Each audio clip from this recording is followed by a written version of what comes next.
What a very enthusiastic intro. Thank you so much for that, and thank you for your warm welcome. Here we are this evening, ladies and gentlemen, for the best possible reason, gathered here tonight in Airdrie as we celebrate 40 years of St Andrew's Hospice. Give yourselves a huge round of applause.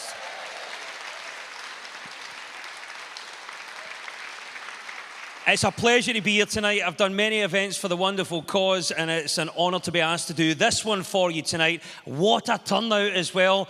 I have to say, traffic wasn't easy, so well done for getting here on time. And judging by the parking situation, about 200 of us are pretending we're going to farm foods tonight. So, be a lot of fish fingers coming up the road by the looks of it. And on the hottest day of the year, we've gathered inside, and we're still freezing. Well, listen. Beautiful venue, beautiful backdrop, and a great reason. And we're going to kick off. I wonder who the first act is going to be. What a surprise when the curtain... Oh, it's open already. Right.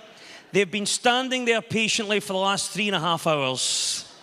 So I'm not going to make them wait any longer, and I can't think of a better note to start with. And tonight is about you. It's about a celebration of your help, your funding, your support, and this wonderful cause, and what we can do going forward. We're going to hear from some very inspirational people here tonight, and nothing inspires us in this part of the world more than a great bit of singing, and what a way to kick us off. So I will let them wait no longer and let you wait no longer. As we welcome to kick us off this evening, let's hear it for Grace Notes.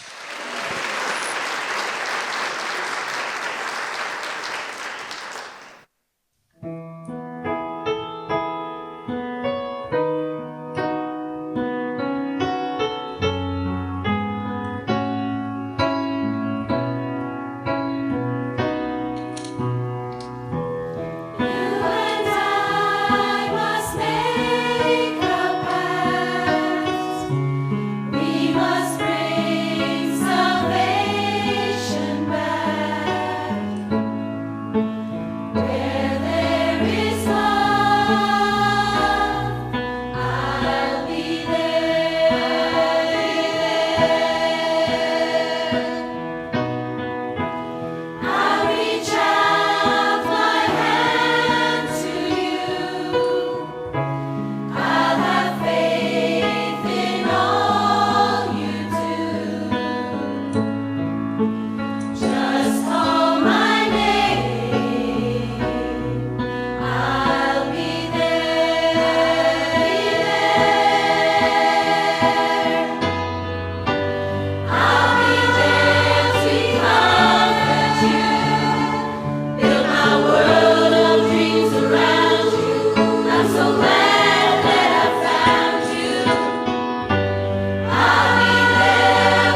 My goodness, take a bow indeed. What a way to open the show tonight. Let's hear it one more time for the wonderful Grace Notes. Absolutely brilliant. That was great. And such an appropriate song for what we're saying tonight and the message we're delivering as well. They have said they are happy to welcome new members as well. So any good chanters in the room, I could see you singing along there. Then this could be your moment as well. You'll also see we've got these lovely cameras as well, so you can see any action like that that's happening on our screens. We're not putting the cameras on the audience. Sometimes I've done that at these events, and you're getting people who have turned up to these events with people they shouldn't be then shuffling about and starting to move. So we won't do that to you, but you can see that we've got that. I'll be there. I think it's an appropriate message and a great way to start the evening, because you can understand when we say about this, since 1986, look at just what is provided. 40 years of care from St Andrews. They have been there and continue to be for so many people, which is why we have such a personal connection in the room to it. And it is my honour to be here tonight to guide you through the proceedings. As you heard at the start, my name's Des Clark. In case you thought, my God, they've got that Steve Mulhernaff wish. I wish. This is it. And a pleasure to be here to entertain you.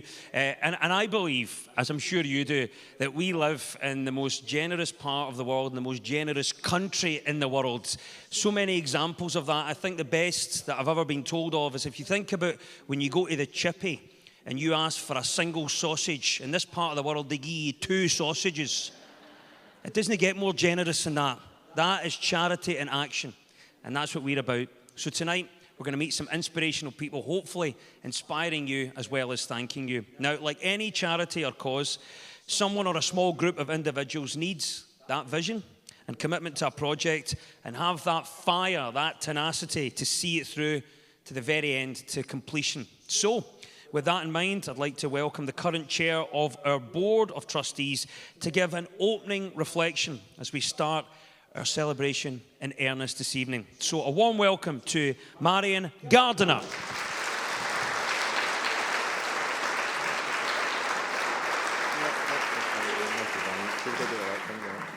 Good evening, everyone.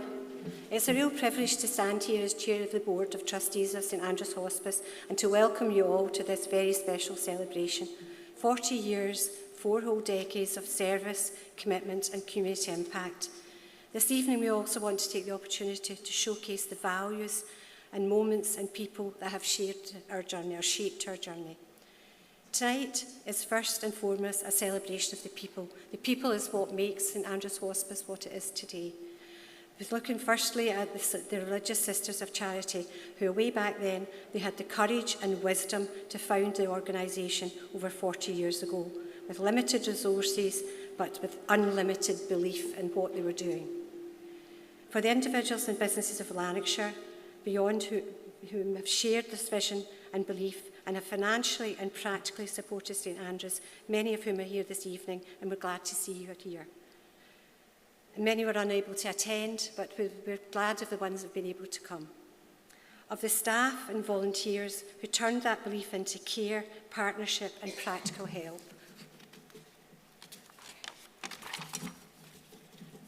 And of all the individuals, families and communities who trusted us and who allowed us into their lives at some of their most vulnerable times and who gave purpose to everything that we do. Some of you have supported St Andrews since the early days. Others have joined us over the years, bringing new energy, new ideas and new perspectives. Together we have navigated changing social and health needs, funding challenges and major refurbishments and a pandemic, and the evolving expectations and needs of the communities we serve. Despite all of these changes, our commitment to compassion, dignity, justice and quality has remained constant. Looking back, what strikes me most is much of our success has been built on quiet determination. It's not always about grand gestures, although there have been a fair few of those and we're glad of them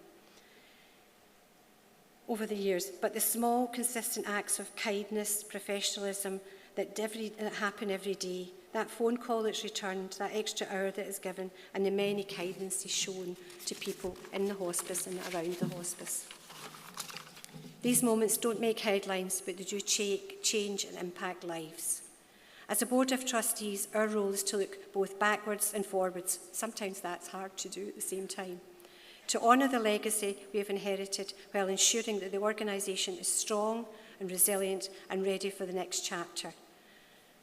And I am proud to say that we stand here today on very solid ground. Our strategy is clearer, our partnerships are stronger, and our mission more relevant than ever. But tonight's not about strategy papers or performance reports. It's about gratitude and the people that we owe that gratitude to. The gratitude is to our staff, both past and present, whose dedication is the very heartbeat of the hospice. Our gratitude to our army of volunteers who give their time and talents with generosity and humility, and we couldn't do what we do without the many thousands of them, and many of them have been doing it for nearly 40 years as well. Our gratitude to our funders, supporters and partners who believe in our cause and empower us to reach even further.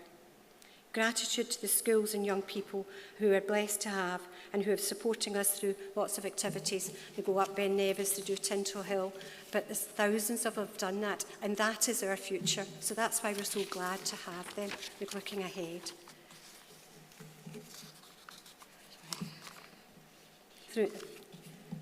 Gratitude to our community to remind us every day why St Andrew's Hospice exists and why the work matters. As we look to the next 40 years, we do so with ambition and optimism. The world is changing quickly and the challenges we face, social, economic and environmental, are complex. But this organisation has always risen to meet challenges with courage and creativity, and I have no doubt that we will continue to evolve, to learn and to lead. Tonight we honour a proud heritage, but we also renew our promise, a promise to keep striving for excellent dignity and compassion in palliative and end-of-life care for the community of Lancashire. Thank you for being part of this journey. Thank you for celebrating with us, and thank you most of all for helping us to shape the next 40 years. Here's to our shared past, our vibrant present, and our hopeful future. As I finish, I would ask if you are able for a minute's silence to honour the lives of all of our patients who have been cared for over the last 40 years. If you would like to do the stand, if you could stand now, please.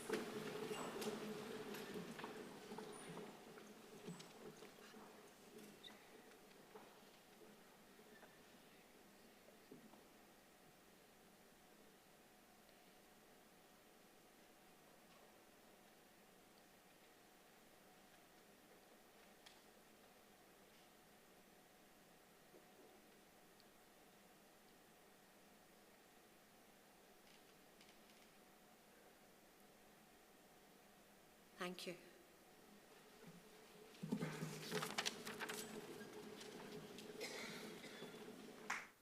Thank you very much to Marion Gardiner. And a beautifully observed minute's silence, as we knew it would be.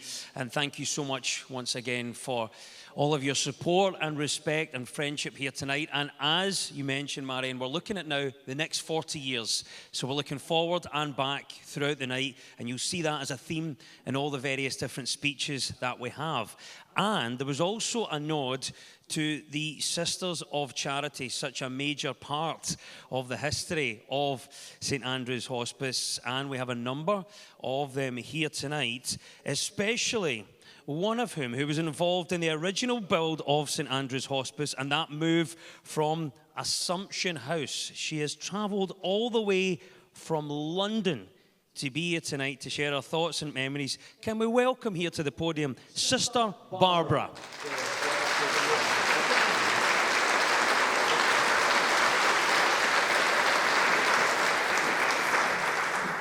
Good evening. It's a real privilege to be here tonight and to be asked to, all I'm doing is giving you an idea of what it felt for us as sisters to leave Assumption House and come to the St Andrew's Hospice. So this was an excerpt that I wrote myself for the annals of the community. So it said the past 2 years have been ones of constant activity, with planning meetings and buildings going on. It has been an exciting but real sense of challenge, also demanding on time and energy. Still, it was time when the community experienced what it meant to be supportive to each other and to know the support of so many outside the community. The generosity of so many individuals and groups was just wonderful. It was a time of renewed hope in humanity. The support came not only from the locality, but throughout Lanarkshire. As we made our church appeals, there was a wonderful sense of support from the priests and people throughout the diocese. And this, of course, having the blessing and encouragement of the then Bishop Divine, Joseph Divine. A great sense of achievement was felt when, in March, the keys of the new St. Andrew's Hospice were handed over to us. From that day on, the nights and days were spent preparing and furnishing for the intake of patients 3 weeks hence. Each day brought offers of help and to transport the furnishings and everything that else that went with it. By April the 25th, patients were left with just a bed and a locker. I'm so going dry. The convent was almost empty of everything but a table and chair, plus our beds. The 26th of April 1986 will forever be a day for us to remember. 6 a.m. saw everyone up and doing things. 8 a.m. saw the arrival of Dr. Curl and members of his rugby team. Frank McKenna and his men and ambulances were ready for the big move. Beds, mattresses, lockers, etc. came out of the house at a great speed, while the patients were in the sitting room chatting with Father Foley, who was from Whifflet, and his mum was in the care home at the time. And they were there as if just there, it was any day of the week. Up in the hospice, off-duty nurses from Monklands Hospital waited and prepared the beds as they arrived. Another team of rugby men helped take beds, etc., out of the vans and took them to the wards. Refreshments were given to the helpers when they were free enough to take one. The sisters worked tirelessly throughout. The patients began to arrive at about 12 o'clock and were delighted to see their new home. Some thought they had come to a hotel for their dinner. By 2 p.m., not only had the patients, staff and helpers had a lovely dinner prepared by Sister Veronica and her staff, but so we too were seated for a long celebration meal, and we had something to really celebrate. It is hard to describe the joy that we felt on that day, and it was caused by so much generosity shown to us. No one could have believed that the move would go so smoothly and with very little fuss. I have to add that we had some of our younger sisters arrive to help, and they had the more even energy than we had to do things and organize stores, etc. Within a couple of weeks, I can honestly say that we felt so much at home in our new premises. We left no regrets behind in Assumption House, though it had served us so well. I felt that my faith in people was renewed during this time, and I hope that I can keep this ever before me in the days and years ahead. in gratitude and thoughtfulness to God in all he led us to see and experience in these few years of preparation, I say, praise be God forever. And say, it's a privilege for me to be here today. Thank you.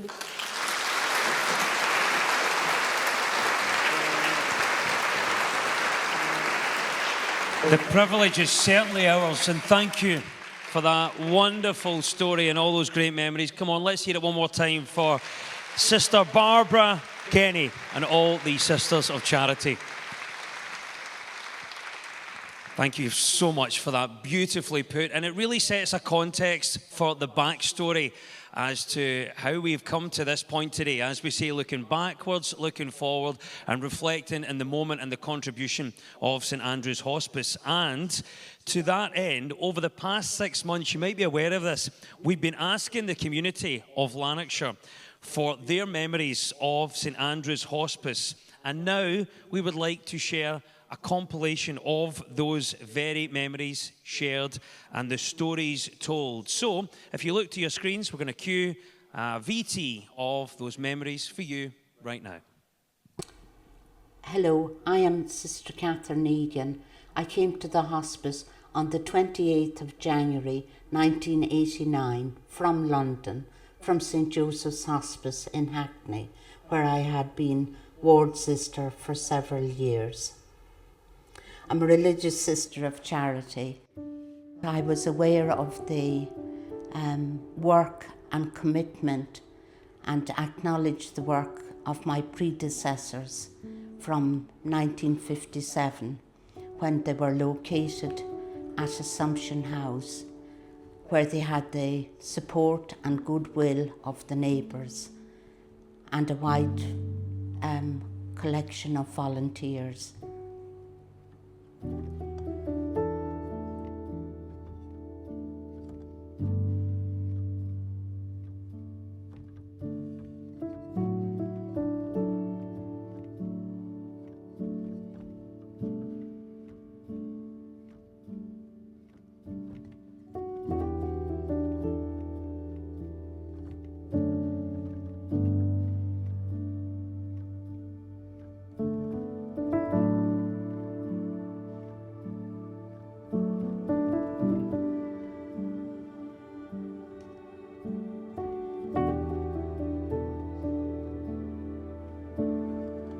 My initial introduction to the hospice was when I was a young teenager and being involved with fundraising to actually build the first hospice on this site. So between school and church, there were fundraising activities going on. My mum became the first hospice administrator. She worked alongside Sister Catherine in the early days, and they basically ran the hospice between them.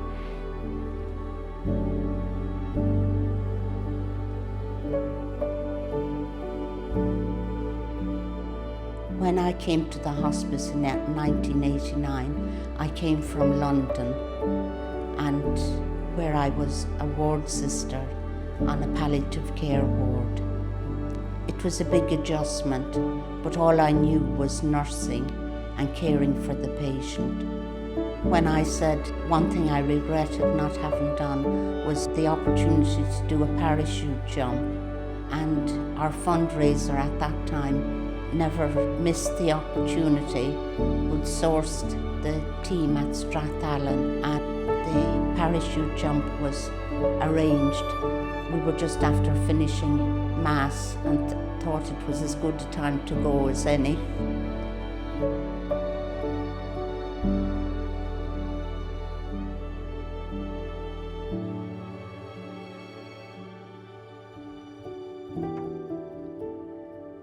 My father collapsed 3 weeks after my mother died, and it ended up he had cancer.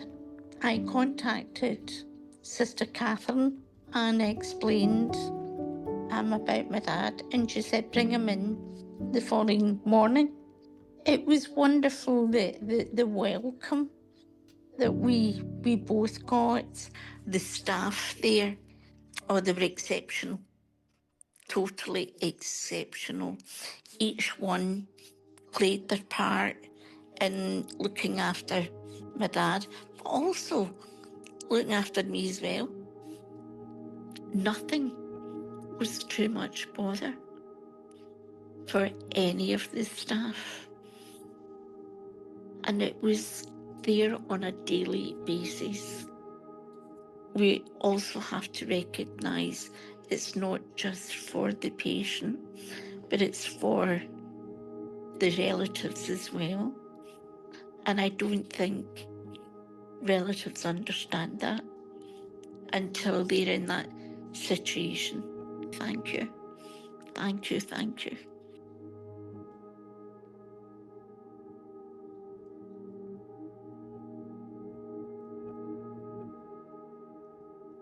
The thing that I enjoyed most really was doing the hospice treks, and I've done 15 of those to date and been in places like Machu Picchu, Kilimanjaro, the Canadian Rockies, the Grand Canyon. I've been to loads of far-flung places and met lots of lovely like-minded people and have some great friends from having done those treks.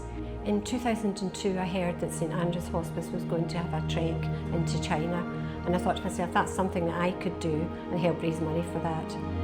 That first trek, there was over 50 people on it. I went to one in Peru, I went to Mount Bong twice, in Ireland.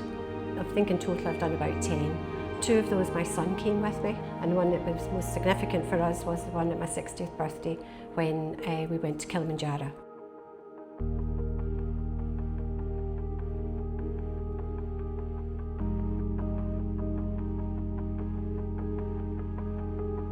I had the unfortunate experience. My daughter, Linda, passed away there in 2007. When she passed away, her husband and me, we signed up for the Ben Nevis Challenge, and we took our ashes to the top of Ben Nevis and scattered them there. Almost every year we did the Ben Nevis Challenge for 7 or 8 years after that. I couldn't speak highly enough about the hospice. My name's David Gardiner, and I'm a PE teacher at Braythurst High School in Motherwell, and I've been associated with St Andrew's Hospice for maybe 25 to 26 years now. I got started with the hospice doing the 10K. At that point in time, we got Andy Flynn out to the school to talk about it, and that's the first time we really captured me about what the hospice was all about, and the pupils were at that point in time sold on it. We had the biggest number of pupils we did, the 6K that year, and then they all asked me, what else can we do? And then got involved with Tinto, with our S1 pupils, and then taking the pupils up Ben Nevis. And in those last 25 years, I think we've raised just over £36,000, which is an absolute testament to the pupils of Braythurst High School.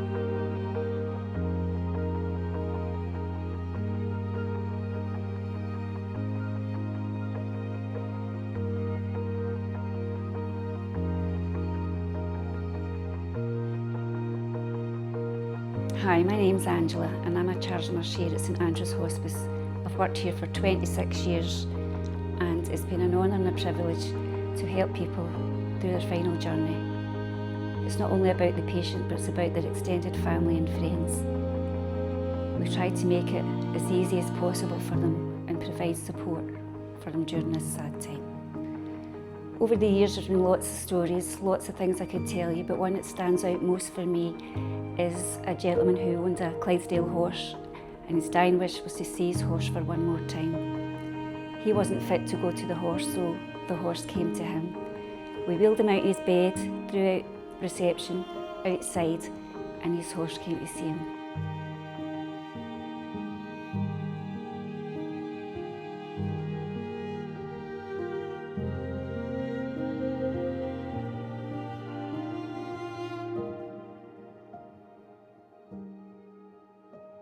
Hi, my name's Brenda McKendrick. I have been a volunteer in the Lark Hall shop for 14 years. I lost my husband 10 years ago, but Jim actually passed away in the hospice. So I can only say that when he came into the hospice, I was just filled with fear, dread. But the minute Jim came into the hospice, the fear just left the room. They looked after him with the most compassionate care, understanding, and they looked after me as much as they looked after him. And the one thing that I've found that has given me the great comfort 10 years on is the fact that he died peacefully, with dignity, and that helps me to move on. It's a unique kind of care. It was the most comforting experience, and I hope that it doesn't come on your own doorstep when you may have to go into a hospice or a loved one. But I can assure you, please don't have the fear I had, because the minute you walk in here, that fear is taken away. My husband came into the hospice after a very short period of illness, and never have I felt as safe in a place as when we came here. You knew you were being taken care of. You knew that they were going to do the best possible thing for you, and that wasn't just Kevin, that was me as well. They treated him like he was one of their own. They did everything they could to make him comfortable, down to, you know, finding the radio channel that you would enjoy on the little TV screen, down to giving him cosy blankets, giving me cosy blankets as well. I remember being shown how to work the chair just so I could get comfortable, because I wasn't leaving his side, and no one tried to make me. It's a special, special place, St Andrew's Hospice, and I will hold it in my heart forever and ever and ever more. I can't give enough gratitude to the staff and the people who support this place. I said it before, I'll say it again. Everybody who works here is an angel that walks on the earth. They're just wonderful, and I can't thank them enough. Hi, my name's Joy Farquharson, and I have the privilege of being the Chief Executive here at St Andrew's Hospice. 40 years of St Andrew's Hospice, over 15,000 patients cared for in our inpatient unit. That's over 300,000 bed days. Another 2,500 patients supported and cared for via our day hospice and outpatients. That's nearly 25,000 individual visits, classes or support sessions. And another over 11,000 individuals who've received over 135,000 bereavement sessions here at the hospice. On behalf of the trustees, staff and most importantly, the patients and families who we have the privilege of caring for, I would like to just sincerely thank everybody for their unwavering commitment and assure you of our ongoing determination to ensure that St Andrew's Hospice is here for the next 40 years, providing excellent palliative care and end-of-life care. Thank you. Thank you. Thank you.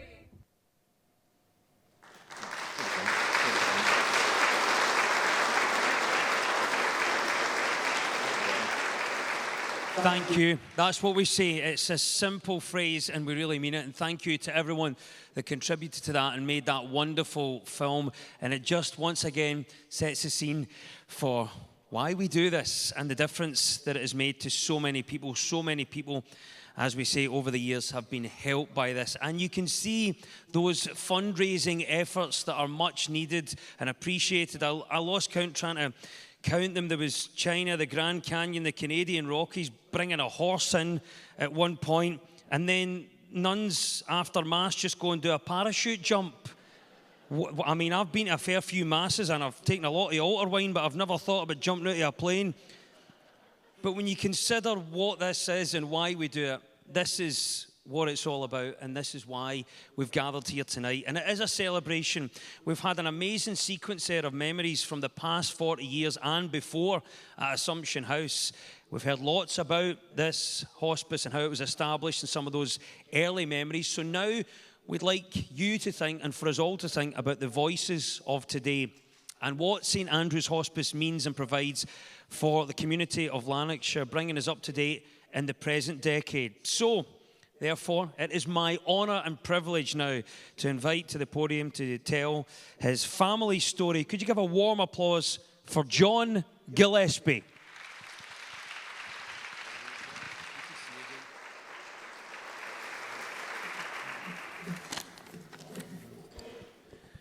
Good evening, everyone. Bright. Firstly, just want to say a massive thank you to Joy and the team at St Andrew's Hospice for giving me the opportunity to share this story. It's an incredible institution that I've not been involved with for that long, but to sit here tonight and hear about the last 40 years is somewhat incredible. So it's an honour and a privilege to stand here this evening, so thanks again. It's been 545 days since my dad passed away in St Andrew's Hospice.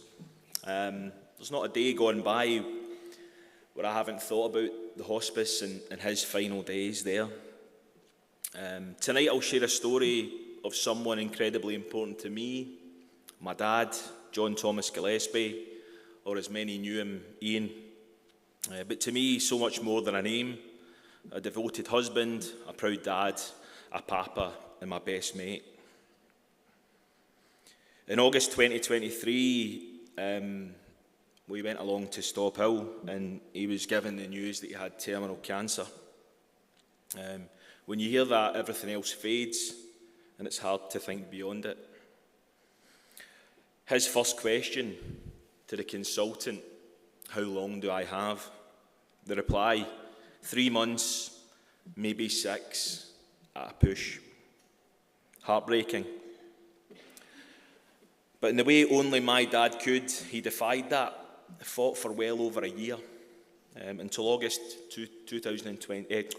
2024. It wasn't easy, but he faced everything with a quiet strength and a significant resilience. His wife Wendy, who's here this evening, was his partner in every sense, his rock, his strength, his safe place. Towards the end, very much his caregiver. Wendy, thank you for everything you gave him and for us then, throughout and beyond. As his illness progressed, things became more difficult. You wouldn't have known it.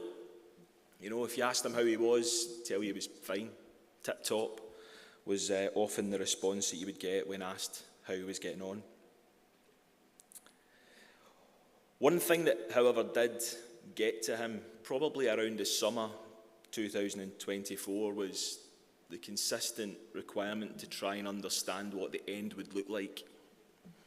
He had esophageal cancer. At this stage, he was being fed through a peg and was no longer vocal. Some of the scenarios about what the end could look like were somewhat terrifying. Nobody could really give him a clear answer on what the end would look like, but he carried that fear very quietly, and it was actually more a concern he had for others than a concern he had for himself, which was a mark of the man. By October, the idea of a hospice was raised, and I'll be entirely honest, I resisted. The palliative care team and my wife, Kirsty, who's also here, they said this is for the best, and I said no, this won't happen. My dad always said I want to stay at home, I want to pass at home, I want to be with Wendy, and I, as his son, felt I had to try and honour that. But then we had a serious health scare, and things changed pretty rapidly. Palliative care team visited, along with my wife Kirsty. We got round, and he made the decision himself to go to St Andrews. I was angry. Felt like I'd let him down. Felt like I couldn't get him to see the end the way he wanted to see it. The thing that convinced him to go was the control over the end of life and the stress that would take off Wendy, who he was extremely worried about at that time. So he's always thinking about others. Anyway, fast forward to October the 16th. We arrived at St Andrew's Hospice. Wow, I couldn't have been more wrong. From the minute we arrived, something changed. Something changed in him. He seemed lighter. He seemed at peace, comfortable for the first time in months, safe. He looked safe. A few days in, I remember walking into his room, and I'd got there before everyone else, and he was fair chipper, sitting in his seat, and he was pointing to the whiteboard where he had prepared a message. Now, quite often those messages were almost needing to be censored, but on this particular morning, it said on the board, "This is the best move I've ever made." My dad was only in St Andrew's Hospice before passing for 9 days. So many people say to me when I share the story, how could 9 days have made such a big impact to him, to you, to Wendy, to the family? But I think the question is the answer. Because if 9 days can leave that kind of mark, imagine what those 9 days must have been like for him. Those 9 days gave him comfort. They gave him dignity, and they gave him peace. They alleviated his fear of the end, that thing that had been eating away at him for so many months. All of a sudden, that pressure valve had been released. They gave us something just as important. We were able to be simply his family again. Not his carers, not the ones trying to fix what we couldn't fix, just his family. These days were a gift. We laughed. We spent time together. Wendy, Kirsty, my sister Lauren, my dad's grandkids, Jack and Harry, my sons. We were all there. So were his closest friends. Little did he know, but also his latest grandson was there, because my sister at the time was pregnant. And Adam John, a.k.a. AJ, has since joined the family, and I know my dad looks down with enormous pride of his 3 grandsons. St Andrews gave us something we never expected, peace in the middle of heartbreak. And what I've come to realise over the last 545 days is that the impact of that care doesn't end when someone passes away. It stays with you. It helps you through the days, the months, and the moments when you're learning how to live without someone you love. Me, Wendy, everyone close to my dad, on that journey since, it's not easy.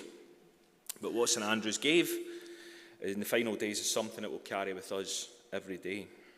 It's also why I chose to become a trustee in the hospice.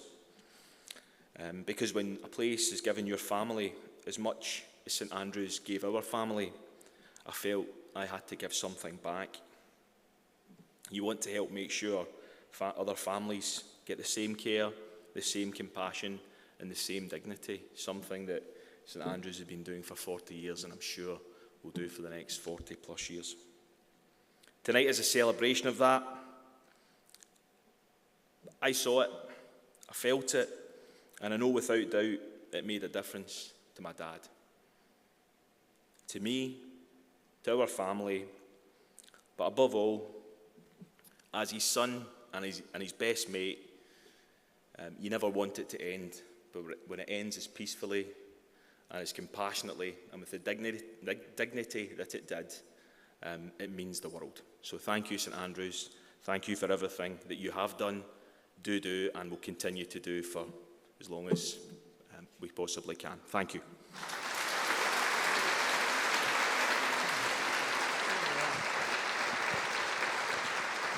He's such a brilliant speaker, and that was so heartfelt. Thank you so much, and we mean that. We're moved by that story, so honest, and it just makes a difference to hear that first-person perspective there. Thank you as well. He's very modest, so I'm going to say he does a lot that you probably don't even know about as a trustee, a supporter as well, which is very important, and you're a regular at these great fundraising events. So to you, to Wendy and the family, from all of us, thank you. Round of applause again for John Gillespie. Just shows you 9 days, it makes such a difference. 1 day, anything just makes such a difference, and it can last for so long. And of course, you will be aware, none of the services provided by the hospice could be provided, indeed, without the dedicated and amazing staff and volunteers working tirelessly to ensure our patients and their families have what they need when they need it. and often given a lot more besides that as well. So, at this point, it is my pleasure and honour to invite to the podium one of our longest-serving registered nurses to share with all of us her memories. Could you do me the honour of welcoming Frances Kelly?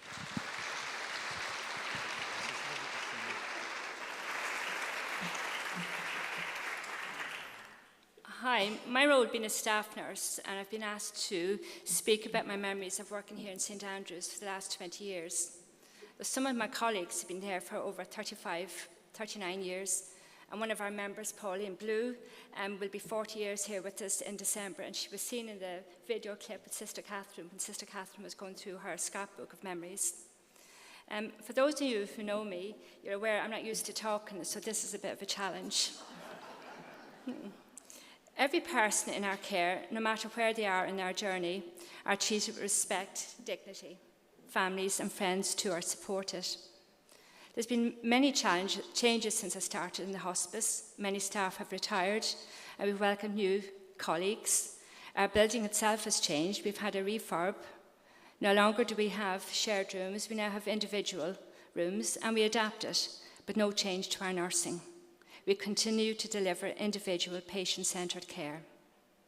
There's continual progression within the medical advancement and knowledge, which we welcome, but we still continue to deliver our individual patient-centred care every day. This never changes. Memories, I have many. COVID, I'll not dwell on, but I think we did okay as nurses and all our staff. At this trying time, we did okay.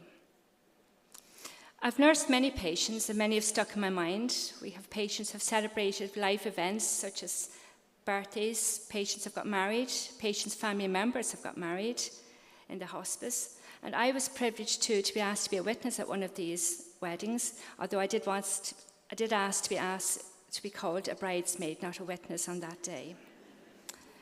We've celebrated Christmas in July, which did cause a little bit of confusion, as one of our doctors was completing a memory test on a fellow patient, and we were singing carols.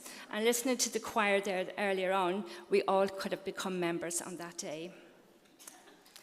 A memory I will always remember is of a very young mum, diagnosed with a terminal illness when she was pregnant. She was admitted to St Andrews along with her 6-week-old baby. We were dealing with a new life, and unfortunately a mum facing the end of hers. This is what St Andrews is all about. We took care of the baby. Everybody took care of the baby. Housekeeping staff, kitchen staff, doctors, nurses. We all took on dual roles. And those of us who were mums became the experts on how to deal with a newborn baby. The bedroom was also transformed into a nursery under the guidance of Dr. Ross. Fundraising team also got involved too, and we had Christmas too, so we had a room looking like Santa's grotto. It was a difficult time as we were dealing with the start of a life and the sadness of a young mum dying, but as ever we worked as a team, supported each other. This young mum passed away in our care with dignity and the knowledge her baby was loved, and we were supported by her parents and extended family for the rest of his life. Need to remember too, big gestures is not everything. We have, and one thing that always stands out in my mind, and it's every Valentine's Day, and one of our colleagues, Sally, she's on our housekeeping staff, comes in with a red rose to every patient. And it's amazing what this brings to the patient's face, the families, and it's just so good to witness this. And I think Sally, we thank her all the time. She never brings roses for the staff, mind you, but the patients get them. These are just some of my memories, but I can assure you my fellow nursing colleagues will have many more. None of us would be here tonight except for the Sisters of Charity, Sister Barbara, and of course our own Sister Catherine. Thank you. Thank you for the memories.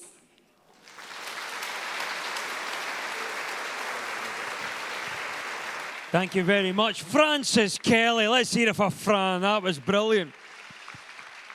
That was great, wasn't it? And thank you for the memories and for all the amazing work that you do. It really means the world. Now, our clinical staff ensure patients and family receive the specialist palliative care they need when they need it, as we say. However, Without our income generation team, nearly 700 volunteers, and all of our truly wonderful donors and supporters, well, we would not be able to financially provide the care that we do. That is why we need everyone to be doing what they can to help this wonderful cause at St Andrew's Hospice to continue to do what we do. We are indebted to the individuals, trusts, schools, groups and businesses of Lanarkshire and beyond for their unfailing support over the past 40 years. On behalf of the hospice, thank you to each and everyone who continues to support us. Can we give a round of applause for all the support that we have? And in fact, to represent that, we're going to invite now Norma MacDonald, one of our volunteers, to speak on behalf of the volunteer workforce, without whom we would need to raise an additional £1.5 million a year to provide services. Norma is now a volunteer in our Dove shop, a new shopping outlet. However, Norma has utilised the services provided by the hospice. Quite a story to tell. Well, she'll tell it herself. Let's hear it for Norma MacDonald.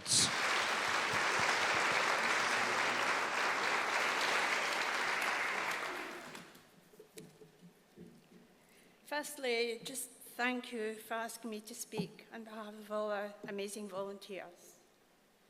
In July 2019, sadly, my husband passed away in St Andrew's Hospice after a short illness. Since then, rebuilding my life has been quite a journey. As I'm sure anyone here tonight who has lost a lifetime partner knows, finding your way forward alone is not easy. Suddenly, everything changes for you, and all the plans you had for your future together are no longer an option. As the months passed, I began to realize that I needed to find something positive to do with my life, something which would be beneficial for me and also give back for the care that my husband Ian and myself received as a family from all the hospice staff and volunteers. I had been in a Dove shop in the hospice reception several times during my husband's stay there, and I realised that that was where I could maybe help. So in October 2019, I began to volunteer in a Dove shop. Straight away, even from the first day, I felt that I was taken into the family of St Andrew's Hospice, receiving support and friendship at times of my need. I really enjoy working there and also at a shopping outlet since it opened over a year ago, meeting new people, building relationships, and making new friends. I found that I could make a difference, especially being able to understand how our patients' families feel and the difficulties that they face with the illness of a loved one. Sometimes they will open up and talk to you about their loved one and the difficulties they are facing when they're in the Dove shop. Volunteering with the hospice has been a great experience for me, giving me a purpose in my life and a reason to get up and go out in the mornings. I really look forward to my working days. As a result of this, I have found that I am much stronger and far more resilient than I ever thought I could be. Still to this day, I think that I get more back from volunteering than I give to the hospice. A well-known quote states, "Only by giving are you able to receive more than you already have." Thank you for listening to me. And if anyone here tonight has ever thought of giving time to the hospice, then please do so. You will never regret your decision, and you will be welcomed into the family that is St Andrew's Hospice. Thank you.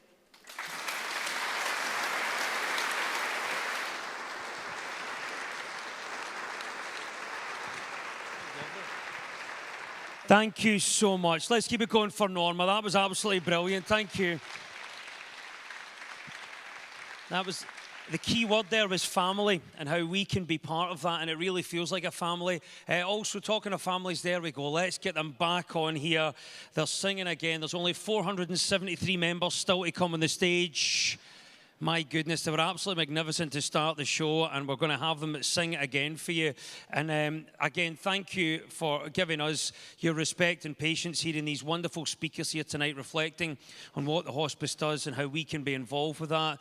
And you can see, we thought it'd be a nice moment to have some more music. And the songs do have a little theme to them, as you'll see in a second with this one here. Thank you again. I don't know about the height of the mics, were they expecting somebody taller to turn up here? Peter Crouch on singing into the mics. There we go. So we've got one or two left here.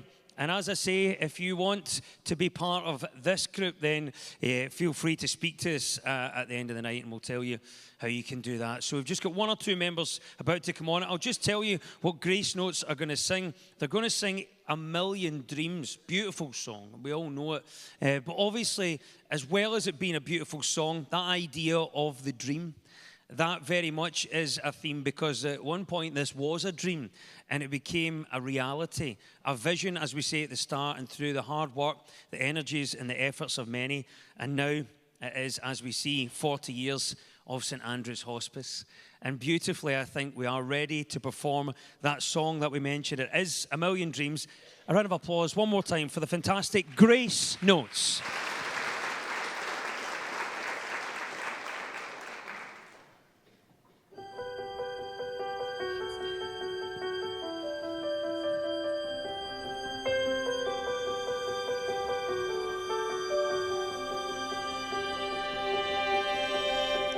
I close my eyes and I can see a world that's waiting up for me, that I call my own. Through the dark, through the door, through where no one's been before, but it feels like home. They can say it all sounds crazy. I've lost my mind. I don't care, so call me crazy. We can live in a world that we design.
Absolutely outstanding. How about that? Could you keep making some noise for the brilliant? They are the Grace Notes. How good was that? Absolutely brilliant. Thank you so much for being here tonight, for opening the show, and then for providing that wonderful song as well. So forget your Britain's Got Talent. This is Airdrie's Got Talent here tonight. There's the champions right there. So special. And again, the message behind it, it just means so much to us. We're talking about St Andrew's Hospice being a prayer, a commitment, a dream of the Sisters of Charity. And there you go, 1 million dreams coming to life tonight.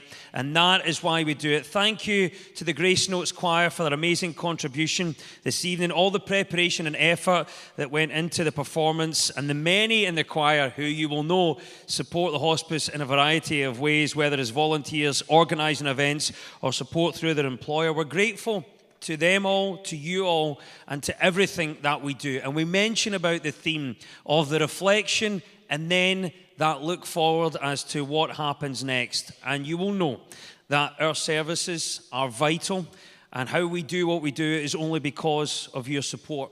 We're also celebrating a wonderful milestone, 40 years. However, as you are probably aware, St Andrews is not stopping there. We do want to look forward and ensure we can be there for the community of Lanarkshire for the next 40 years.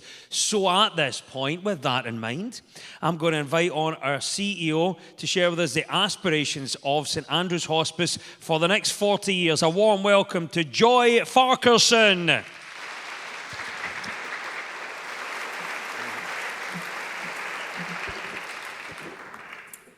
Good evening, ladies and gentlemen. Today, as we mark this extraordinary milestone, 40 years of care, support, compassion, and community impact, we stand at a powerful moment of reflection. Anniversaries invite us to look back, but they also call for us to look forward with purpose. Over the past 4 decades, St Andrew's Hospice has grown from a hope to a mission to a movement. We have been there for people at their most vulnerable. We have championed dignity and exceptional care. And we have done so not because it was easy, but because it was necessary. As we gather here this evening, I'm reminded of a well-loved idea from Linda Ellis's poem, The Dash.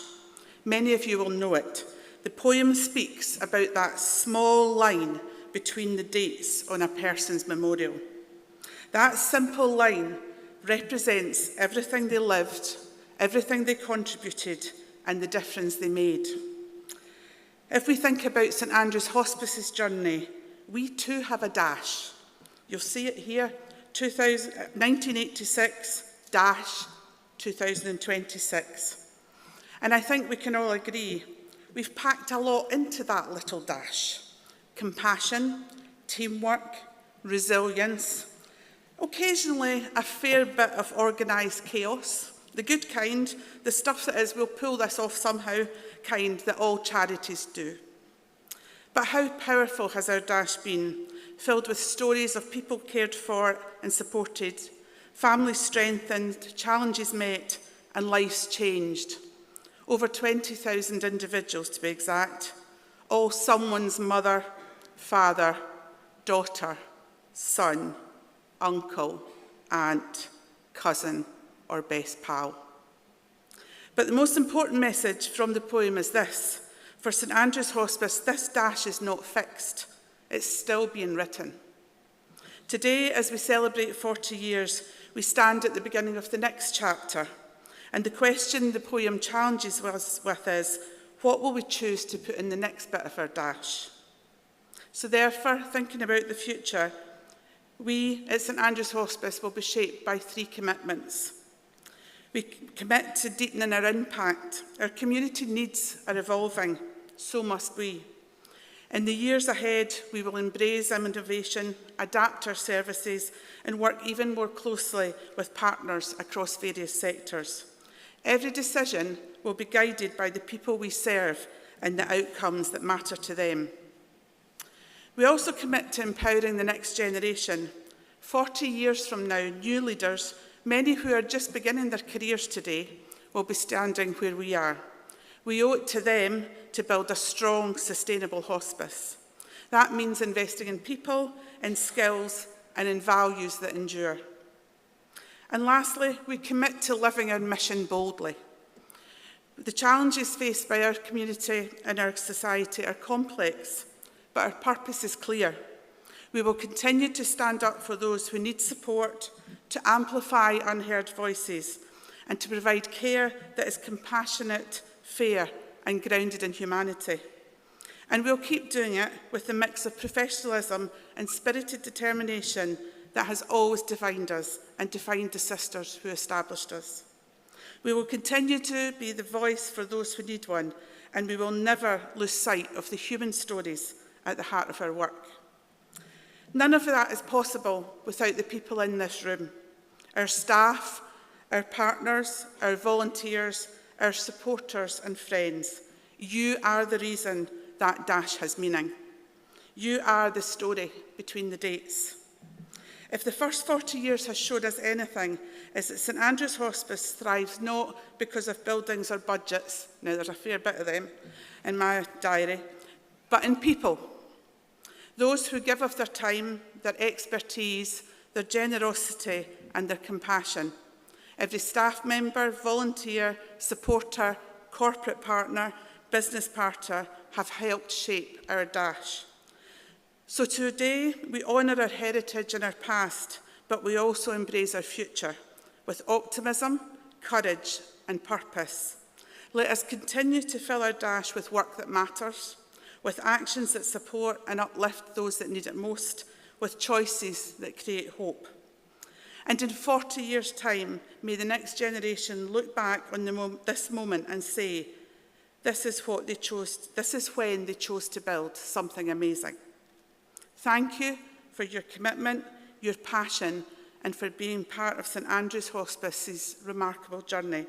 Here's to the next 40 years and to everything we will build into our dash together.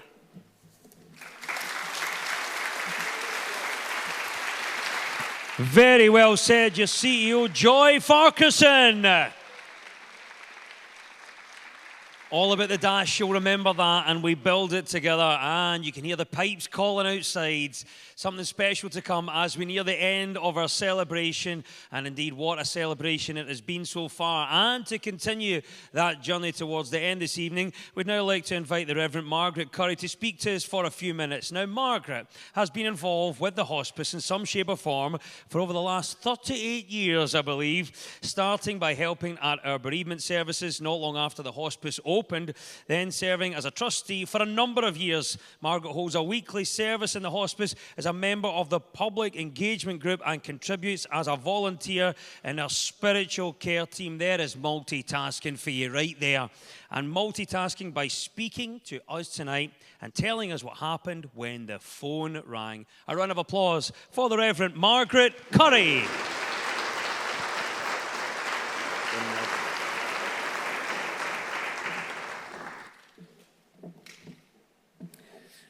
Good evening. One of the things that's true of my daily work is that when I open the diary in the morning, it may say A, B, and C. But all it takes is for the phone to ring, and that day becomes something very different. Such was my experience when, not long after I came to Airdrie, the phone rang. And it was Leo. Now Archbishop Leo Cushley of St Andrews and Edinburgh, but at that point, just Leo, based in St Serph's and a school chaplain at St Margaret's Academy, or high school. He was ringing to tell me that he'd been approached by the Religious Sisters of Charity to set up some kind of remembering service for the families of folk who had died in the hospice. He hadn't done very many of them when he realised that not every family that came along was Roman Catholic. So he asked if I'd be willing to share in the services, and I readily agreed. The phone rang, and the adventure began. Somewhere in the tip that I call my study, there's a copy of the first handout from that service that I shared with him. And I cannot tell you now how many bereavement services that I've shared in over the years. And it only came to an end, I think, because of the move to Western Moffat during the refurb and then COVID coming along too. My involvement in the hospice began with the bereavement services, but then Sister Catherine and I spoke about the needs of patients and the needs of staff, and it was decided that we would start a weekly service, very short. And we started on a Monday, and we quickly realised Mondays were not good days to have such services, and therefore it moved on to a Thursday. At that point, folk were with us for a lot longer than they are now. And so sometimes we would have folk coming round in wheelchairs or wheeled round in beds to attend. It's very rare now to have a patient in at the service, but often we might see a friend, we might see a neighbour, or we might see a family member of those who are in our care. The adventure continued, and the experience grew. From there, involvement moved to serving on the Board of Management and then on to the trustees. And I would have to say that Terry Dunn, who was the chair of the Board of Management at that point, would readily tell you that on a Friday afternoon, the back of 4, when we met in the hospice, the two worst behaved members of the management team were Canon Foley and me. But what do you expect that late on a Friday afternoon? Subsequently, I've become involved with the public engagement group too. And all of these have been lessons in awareness of what has to happen behind the scenes to allow the frontline care to take place. It was the German economist E.T. Schumacher who said, "An ounce of experience is worth more than a ton of theory." An ounce of experience more than a ton of theory. And ain't that the truth? I've known a good number of folk who've been admitted to the hospice and been extremely grateful for the care that they received there. And yet all of these things mean you're still an observer of what's happening. The adventure was to change when at the end of 2024 I was asked to provide some support for the then trainee chaplain. It was an unexpected development and one I was really happy to undertake. And then it was to help out in support services while a new chaplain was found.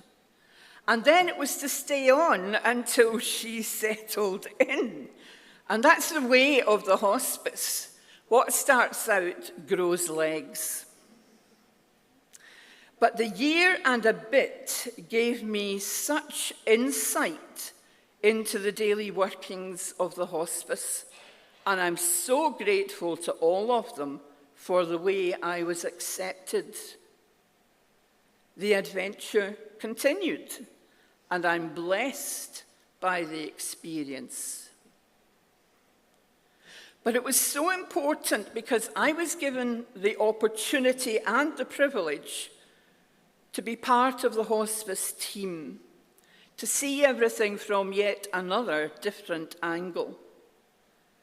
I've been fortunate to work with and learn from incredible people in the hospice over the years. Some of them who are here tonight, some of them who have the cheek to look younger now in retirement than they did when they worked at the hospice, and some of them who've made that last journey into the next stage. Sister Catherine and I share a love of the writings of the late Irish priest-poet John O'Donoghue. He could have been thinking of St. Andrews when he wrote these lines. May the light of your soul guide you. May the light of your soul bless the work you do with the secret love and warmth of your heart.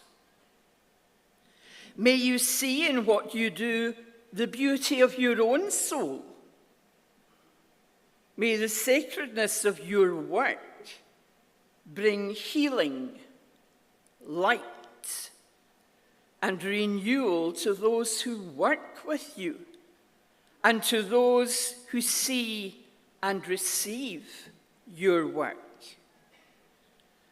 May your work never weary you. May it release within you well springs of refreshment, imagination, and excitement. May you be present in what you do. May you never become lost in bland absences. May the day never burden. May dawn find you awake and alert, approaching your new day with dreams, possibilities, and promises. May evening find you gracious and fulfilled. May you go into the night blessed, sheltered, and protected. May your soul calm, console, and renew you. And maybe not everyone manages that every day, but it's the values that the hospice staff aspire to, and as described by the new mural as you enter the hospice, it's the foundation on which the hospice was created by the visionary sisters. We're here celebrating this evening, and that's right and good. But while we've been here doing that, someone at the hospice is being comforted. Someone is being made more comfortable. Someone is being listened to. Someone is having their pain eased, even a little, by a talented, dedicated team of staff. And there are families and friends in the community of Lanarkshire who are relieved and reassured that their loved ones are receiving such care at this time. For this is what makes St. Andrews so special. It's care in the community, care for the community, and care by the community. And I think that's a quote from Joy. So yes, let's give thanks. Let's commit to further support in whatever form. Let's get behind the staff from all departments in the work that they undertake. And on my own behalf, and on behalf of my congregation, and probably the whole of Lanarkshire, many, many thanks to all present and past who provide the care and do it so very well. Oh, and one more thing. If the phone rings, it could be the hospice. and your own adventure might just be about to start. May there be many, many more adventures. May there be many, many more folk willing to undertake them. So, thank you.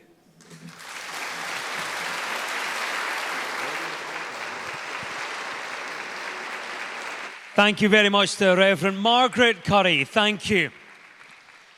And we're so glad you picked up that phone, and we always are. Thank you so much. What a beautiful speech and a lovely narrative to that as well. And it brings us to this moment here. We could have gone on much longer than that. We've stuck brilliantly to time. That's about an hour and a half. It could have been twice, 3 times as long. But hopefully you've taken something away from tonight. The memories, the reflections, the aspirations we've shared with you this evening give you just a smidgen of an idea of the commitment of the trustees, the staff, the volunteers, and the supporters to ensuring that palliative and end-of-life care is available for the community of Lanarkshire, not just now, but for the next 40 years and beyond. And I could see, Neil, you were smiling and nodding through all of these wonderful contributions. And I now will invite Neil to the podium, a man who's no stranger to a podium, and tonight a keen supporter of St Andrew's Hospice, for his own closing remarks and vote of thanks. A warm welcome to Neil Gray.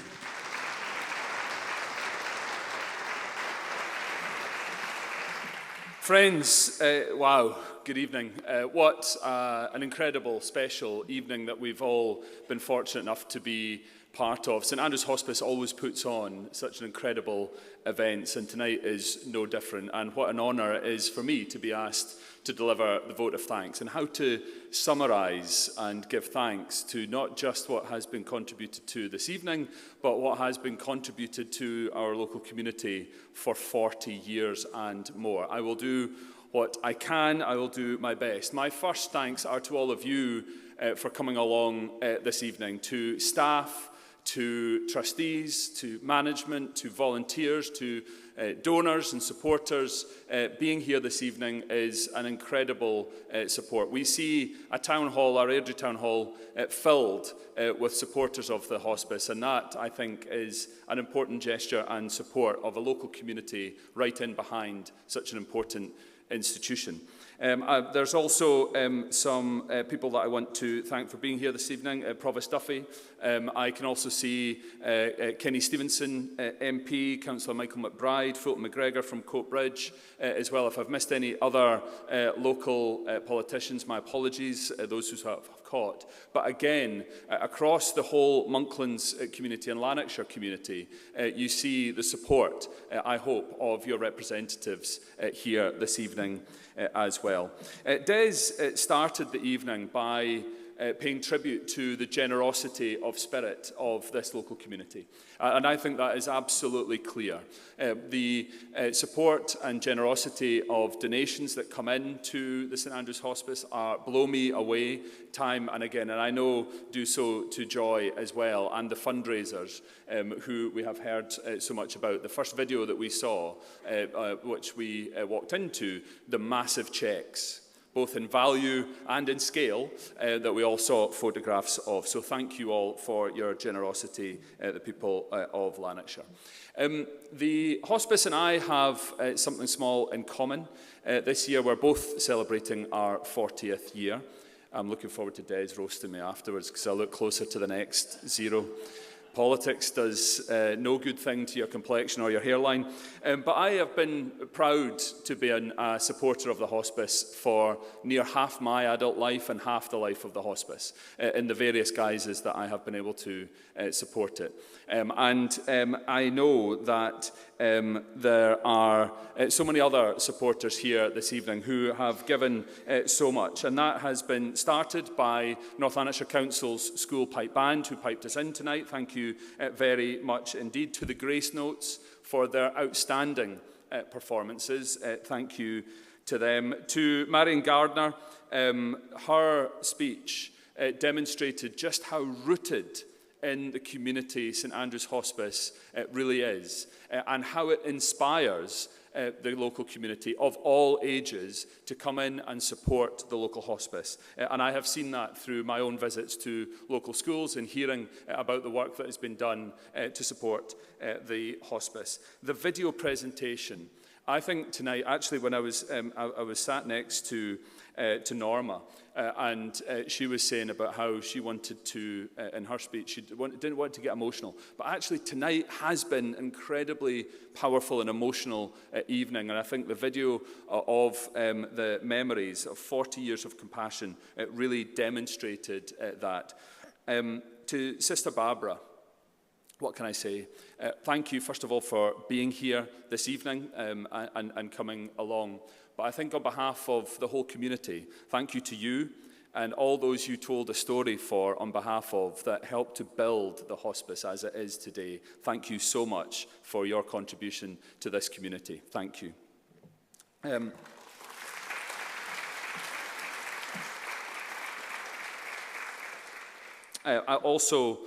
We heard through Sister Barbara's contribution, of course, that while we are dedicating ourselves to the 40 years of the hospice, the Sisters of Charity have clearly been working in this community for much, much longer. And so our thanks to them as well. John Gillespie, I want to say thank you for sharing your incredible story, personal story, and sharing it the way you have. But also thank you for your service to the hospice. The hospice cannot function without its board of trustees, without people willing to give of their time in order to ensure its governance and leadership. So thank you so much for doing both. Francis Kelly gave a fantastic speech and really set out just the lengths to which staff are willing to go to in order to go above and beyond to ensure that your patients and their families are well served. And it gives me an opportunity to say thank you on behalf of friends of mine who have been through the hospice. I'm thinking in particular one story of Shona, lady in her 70s who I've known for a very long time, who came through the hospice. And when I came to visit her, said, in her 70s, said that she was made to feel like a princess. And that will always live with me, and I know lives with her family. So on behalf of the staff, I hope you can take our thanks for the incredible lengths to which you go to comfort and support our colleagues and friends and family who come through the hospice. I think John said, you provide comfort, you provide dignity, and you provide peace. And you change and transform and support people at the toughest of times. So thank you very much indeed. She also spoke of the capital appeal, a moment in time that I remember greatly, working with Joy, working with the local community in order to see the next stage of the hospice coming forward, and a remarkable fundraising effort that has delivered an incredible premises and state-of-the-art premises for people to be cared for and to be given modern palliative care support. So I thank the local community and all of the donors for their work in doing so. I've already mentioned Norma MacDonald, her thanks on behalf of all the volunteers. The hospice and any charitable organisation cannot function without the work of volunteers. So thank you, Norma, and all the other volunteers for all that you do. Norma said that the volunteer work that she does with the hospice has given her a purpose. But I think you are also serving the memory of Ian in doing so as well. And I know that is the case of other volunteers who give of their time on behalf of family members that have gone through the hospice. So thank you very much indeed for your story, Norma, for your service, for your volunteer work, and for everything that you're doing to inspire others. Joy Farquharson has provided this evening inspiring words, but also provides inspiring leadership as well. She isn't short or shy in coming forward and lobbying hard, very hard, on behalf of the hospice, for which she cares passionately about. And it's her leadership that means that dash that she spoke about is not one that has an end. you are still living that dash. You are still delivering that dash for the local community. That dash goes on. So thank you very much indeed, Joy, for your phenomenal leadership over some difficult years, but doing so and coming out the other side and having a strong and healthy hospice to go forward with. What a pleasure it was for me to follow the Reverend Margaret Curry and her inspiring and profound contribution. Margaret said that what starts small grows arms and legs when you're involved with the hospice. I absolutely understand that, and the way that the hospice pulls you in. But it does so with a warmth and a kindness. And Margaret, if I may say so, you have been part of that warmth and kindness for so many people coming through the hospice, their families and loved ones. So thank you for your service as well. And finally, can I say thank you to our host this evening, to Des Clark, for his remarkable chairing of proceedings and his good humour, and also his empathy as well. So thank you very much indeed to Des.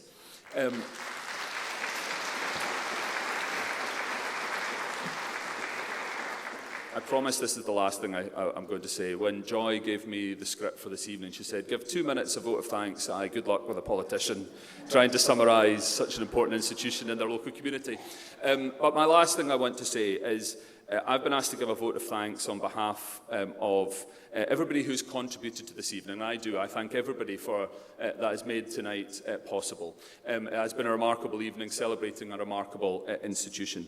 But I hope I can also give thanks on behalf of our local community to the hospice itself for the care, for the love, the compassion, for the incredible staff and everybody who contributes to it. It is making Airdrie, Coatbridge, the wider Lanarkshire community a better place to live in and to grow and to provide that palliative care support at end of life. It is an incredible institution. We are so fortunate to have it in our community, and I give thanks to the hospice for 40 years and 40 years more. Thank you.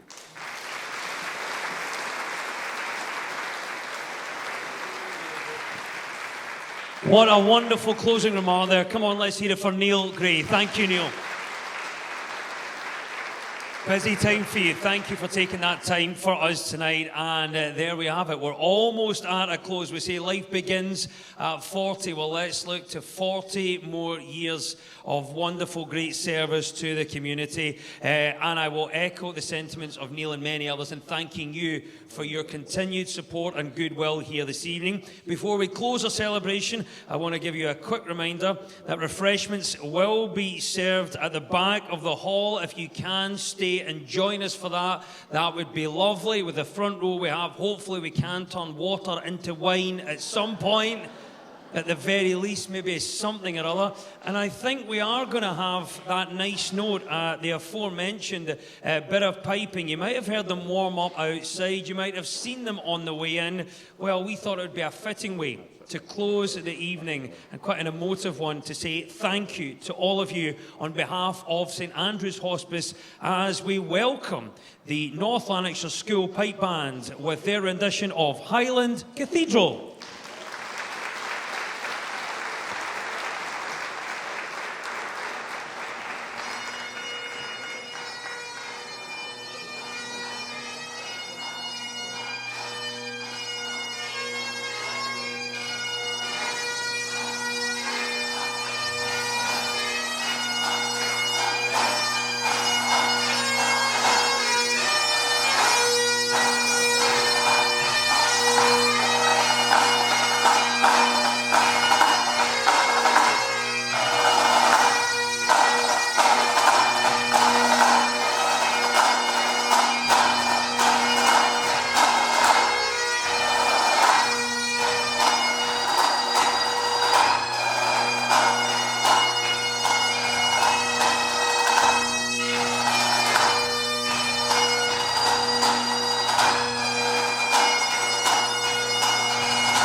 How good are they? Come on, let's hear it if you can. One more time for North Lanarkshire School Pipe Band. And that is indeed it. If you do have time to stay for a quick refreshment, that'd be lovely. If not, have a very safe journey back home. I'll see you in Farm Foods car park in about 2 minutes. Other than that, it has been such a warm celebration, and thank you for being a part of it and for all your continued support. Let's hear it one more time for 40 years of St Andrew's Hospice. Thank you.